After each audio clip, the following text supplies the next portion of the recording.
You know, sometimes I get tired of playing with my own cards. I just want to put these grubby digits all over everyone else's. Well, Wizards blessed me with the perfect card to do just that. The primary commander of the Grand Larceny Precon, Gonti, Canny Inquisitor. Gonti hit the gym on Kaladesh, and then the saloon on Thunder Junction, trading his hood for a cowboy hat and letting power creep do its thing. The deck we're going to take a look at today is a rogue tribal deck I cooked up with the new Gonti at the helm.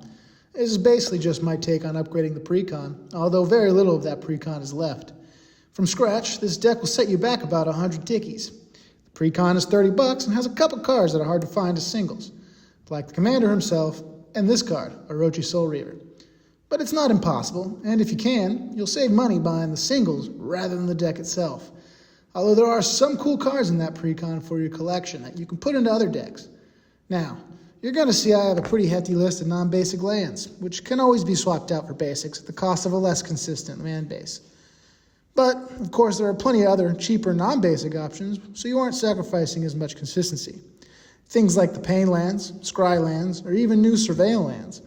Honestly, I'd like to be running the Surveil lands over the Filter lands myself, but I just haven't spent the money on a copy of them just yet. Eventually I will. They're worth it. They have the land types, so it makes it easier to search them up with the fetches and other ramp spells. But if you're just trying to cut down that price, taking out the OG duels, fetch lands, and battle bond lands, the budget goes down to just over 25 tickets. Cavern of Souls is another 5 tickies, but I recommend spending that 5 smackaronis on a card that will make it much harder for blue decks to blow you out with a well-timed counterspell, as well as slotting into all your other future tribal decks. Heck, all your decks. Just name your commander's creature type and say goodbye to getting your commander countered every time you try to play it. So, at the end of the day, looking at the upgrades only, not including those expensive lands I mentioned a second ago, the budget here is about 25 tickets, added to a $30 Precon. Now, I've had a lot of fun with this deck at multiple power levels, and its power level is very dependent on the other decks at that table. Generally, I'd play this in a more casual pod, but I have taken this into CDH pods and won. Just don't expect it. I got extremely lucky. Now, I suppose the drawback of this deck is that there's no outright win con. It just relies on stealing the good cards from your opponents. That's not to say there isn't some powerful synergies here, but overall it's just a bunch of unblockable rogues, which can still get the job done if your opponents get low enough. Sometimes, just a single point of good old unblockable damage is enough to kill our enemies. An important thing to keep in mind when piloting this deck is as soon as you take out an opponent, or they concede, you lose all the goodies that they owned. So it's actually in your best interest to keep players alive for as long as you need their stuff, which I think adds a nice bit of depth to the gameplay of this deck, although sometimes it feels really bad when you get down to the last player and you're suddenly playing with a much weaker deck and board state. Before I get into it, as this is my first video, I should explain something. I never run tutors in my casual decks. With the exception of cards that have a separate primary effect, cards like Sterling Grove or Tamio's Journal, or for example a card in this deck, Varigoth, Bloodsky Sire. Now it should be noted that we don't really search our deck with them. You can target any player and the card goes on top, so we activate him on the attack before damage is dealt, and our commander then exiles that card and we'll get to cast it. So we're able to look at our opponent's deck and pick out whatever we want. Pretty neat synergy if you ask me. If you're wondering why I don't like to run tutors in my decks, is that I find them to be antithetical, the spirit of the singleton format. They lead to a play pattern that is too consistent, and your game plan often just becomes searching for the same combo piece or finisher every single game. I'd much rather play the different cards in my deck and get a much higher variation in game states. I'm not talking about mana ramp cards that search for lands out of your deck. Your everyday ramp card that just pulls out basics or cards with basic land types, those are all free game. But I urge everyone to build some of your decks without tutors and see how much more fun your games are with the higher variation. Or take out the fun jank and steamroll your friends until they don't want to play with you anymore. I know I did a few years back. Anyway, I digress. Let's get back to talking about the deck. I generally like to stick around 36 or 37 lands for most of my decks that aren't ramping like crazy. So here we have a base of 37 lands. The only lands I really want to talk about here are a pair of man lands, Creeping Tar Pit and Hissing Quagmire. Tar Pit can turn into an unblockable creature and help us get a trigger off of Gonti if we need an extra creature to get in. Quagmire does this job too, a little less effectively with only Death Touch, and who wants to trade an actual creature for a land? It also makes a pretty effective blocker in a pinch, either catching a careless opponent off guard or just generally deterring a swing on the ground. We also have the Urborg Cabal Coffer synergy in here. Not particularly necessary, but if you've accumulated a trove of spells with Gonti, it can help us cast the more expensive stuff because Gonti doesn't care about the colors, just that we have a bunch of mana. So it being all black is irrelevant to our commander. Then we have 10 pieces of mana acceleration with these mana rocks and the exploration. Exploration has been much better in here than I thought it would be. It's pretty common to hit lands off the Gonti trigger, so exploration letting us play a land from our hand and from exile just ends up giving us so much extra land. Now, Dowsing Dagger might be a card you don't see too often, but with the number of unblockable and flying dudes, it's pretty easy to flip, and it turns into a Lotus land, giving you 3 mana for just a bit of setup. Overall, the curve of this deck is fairly low, and you are frequently hitting lands and mana rocks from your opponents, which artificially improves our ramping capabilities. Moving on to the unblockable rogues. Pretty straightforward. They're all rogues, and they're all unblockable. I have yet to get a game where I don't have at least one or two. The only one that isn't outright unblockable is Cold-Eyed Selkie, but Island Walk is damn close, and blue players are common enough, and it even has the added text of drawing cards. But Slitherblade, Triton Shorestalker, Changeling Outcast, all 1 mana unblockable boys. At 2 mana, we have a few more, and some of them add hexproof or a loot effect. Blighted Agent is a sneaky one with Infect too, so that's a thing. Mercurial Spelldancer can even copy instant and sorcery spells if it gets in a few times. Ghostly Pilferer also draws us some extra cards, either by paying that 2 mana when it untaps, or more importantly, when anyone plays a card from somewhere other than their hand, like the command zone. It just requires a discard to make him unblockable. This Meringue River Prowler can be cast from the graveyard pretty consistently, which is helpful if someone keeps killing your dudes. Now here we have some interaction. Sometimes you gotta deal with a pesky permanent, so we have a few cheap removal spells in Assassin's Trophy, Putrefy, and Abrupt Decay, as well as Beast Within, since the beast it creates still can't block our stuff, and it hits any permanent. A sprinkling of counter magic for things like field wipes, game-winning combos, or just protecting Gonti.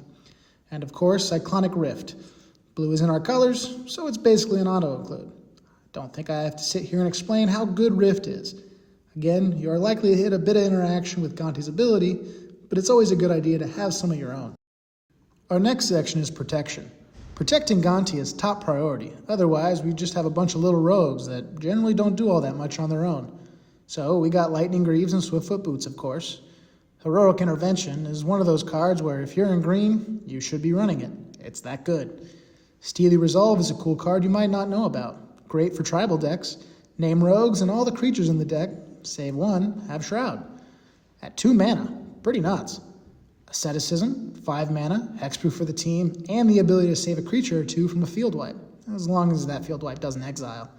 And finally, Mithril Coat for some instant speed indestructibility, a good include for any deck that relies heavily on the commander.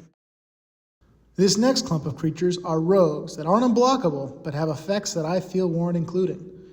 Most of them fly, so they'll still probably find openings to get in there and trigger Gonti. I mentioned Varagoth earlier. Death Touch can sometimes help him get in, but his ability is why you run him.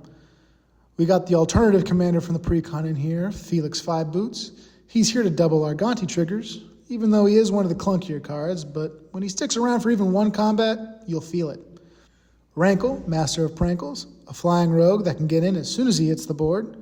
Keep in mind, his ability affects everyone, so if you want that card draw, you'll be giving everyone a card.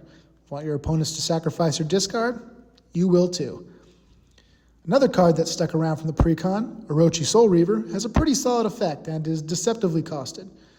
6 converted mana costs, but you will almost always be paying 4 to ninjutsu him out. And then he'll not only be generating up to 3 treasures from combat, but also stealing your opponent's cards by putting them down as 2/2s that you can flip later if it's a juicy permanent card. Even at 6 mana, it's a pretty strong effect. Ninjutsu is just icing on the cake. Agent of Treachery is indeed a rogue, and he can steal stuff you weren't able to pull off the top with Gonti. Oh, and he draws cards at your end step if you've stolen at least 3 permanents. Thieving Skydiver is another one that can steal something on board instead of off the top, this time an artifact. It's also a flyer, so he can help trigger Gonti too. Smirking Spelljacker is here from the precon as well, although it was almost cut. A 5-mana 3/3 flash flyer with almost a commandeer as its ability. Gets around uncounterable spells, which is not irrelevant, and then you get that juicy spell if he sticks around to attack. Again, it's a flyer, and Gonti likes that. Una's Blackguard is another rogue payoff card. An early unanswered Blackguard can sometimes just demolish your opponent's hands, and with that discard clause. At its worst, it eats a removal spell. At its best, it rips apart your opponent's game plan while buffing up the team. Now, this next card is effectively the only non-rogue in the list. Prosperous Thief, quite criminally, is only a ninja. But her ability cares about the rest of the rogues, and, like the more expensive Orochi, can create up to 3 treasures per combat. Oh yeah, and she also has ninjutsu, so if 3 mana was too expensive for you, maybe 2 mana is cheap enough. Lastly, we have a few cards that are here to exclusively copy Gonti for extra triggers, and that extra 1 mana discount on those exiled stolen cards. Roaming Throne is a ridiculously powerful auto-include in any tribal deck. We'll copy any of our other rogue abilities too, not just Gonti's. Next up, we have some non-creature rogue synergies and payoffs. Knowledge Exploitation lets you pick who you think will have the juiciest instants and sorceries, and search one up, cast it for free as early as turn 4 with that prowl cost, which is a really easy thing to turn on with this deck. Kindred Discovery is extremely powerful here. Card draw is good, who would have guessed? Kindred Dominance is a one-sided field wipe. This one has saved my games more than I can count. It can clear up a stalled out board and clear the path to victory. We also have Crippling Fear, another one-sided board wipe. Although only giving -3/-3 means it doesn't have the same board clearing power as KD. Still very effective against token strategies, and it has blown Elf Ball decks out of the water on a few occasions for me. Finally, we got Haunting Voyage, a reanimator spell that hits our rogues and can be foretold early to save it for later if the game goes long. Patriarch's Bidding was a card I played around with, but giving a powerful reanimator effect to everyone else is just too dangerous, since bringing a bunch of our rogues back doesn't generally win the game on the spot. So I like Voyage a bit better here as a tribal payoff. And our last pile is some miscellaneous cards that I couldn't necessarily put into any one other category, but regardless have a spot in the deck. Rhystic Study because it's Rhystic Study. Biden Athasa to draw some extra cards with our unblockable dudes.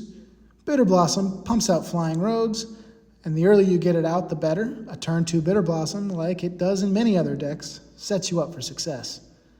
Rogue Class basically does what Gonti does after a little bit of investment, and its level 2 adds an extra layer of invasion for the team. It's called Rogue Class. I felt like it belonged in here with the name alone. Sword of Feast and Famine, one of the stronger swords, provides some protection, a small buff, and most importantly, untaps our mana after combat, which allows us to play out a card or 2 from our hand before then giving us the mana to cast a spell or 2 from the cards we stole from that same combat. Or, just hold up some interaction. And last but not least, another card from the precon, Arcane Heist. This card has done some silly things for me. Reused my opponent's removal, play a flashy spell they discarded or played, or just steal some ramp. This card has such a high potential for what it can do in games, and make sure you read the whole card too, because this bad boy has Cypher, a mechanic that hasn't popped up too often. It allows you to basically enchant one of your creatures and lets you cast it again whenever that creature deals combat damage. And with our suite of evasive creatures, finding a good Cypher target is super easy. Well guys, that'll do it for this deck tech. Hope you guys enjoyed it and it gave you some ideas. There are some other rogues that could easily slot into this deck, like Anawan the Ruin Thief, Dauthi Voidwalker, Grim Hireling, the new Tawny Bones, Thana Adele. A card that goes very hard in here is Opposition Agent, but at 50 smackaroons, it's a slight investment. All the cards I just listed do increase the budget, but rock them if you got them. Thanks again for watching, and I'll see you guys next time. If you like this deck, please throw a like and subscribe my way. And if you have any questions, comments, or if you want to just tell me my deck is terrible and I don't know what I'm doing, feel free to use that comment section. Have a good one.